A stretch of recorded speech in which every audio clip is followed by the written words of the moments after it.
Ride-sharing is going mainstream. For the first time, a rideshare company has access at Nashville International Airport.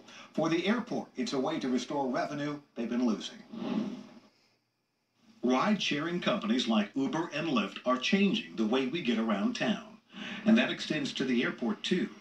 Traditional modes of transportation, taxis, limos, shuttles, they all pay for the privilege of doing business on airport property, not ride-sharing services, at least not until now. Currently, with our taxis and limos and other services, that they use a transponder on their vehicles, and that's how we track how they're on the property. The challenge with ride-sharing is the diversity of the operators. They don't have dedicated vehicles like taxis. The answer came in the technology that makes ride-sharing possible in the first place. So if you're a driver with Lyft, you have to automatically put your phone in driver mode. That's so your passenger can track where you're at. Well, now our property is also embedded into that geofencing, so when you're on property, we'll be able to collect fees through that. For Lyft drivers and customers, paying the fees gives them a dedicated access point.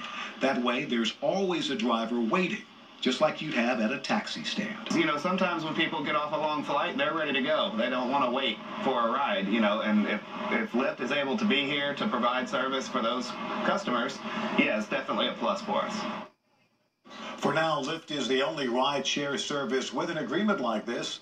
If they're paying for that privilege, you might assume that cost might be passed on to the customer. Now, we do try to confirm that with Lyft, but did not get a response by our news deadline. Metro Police have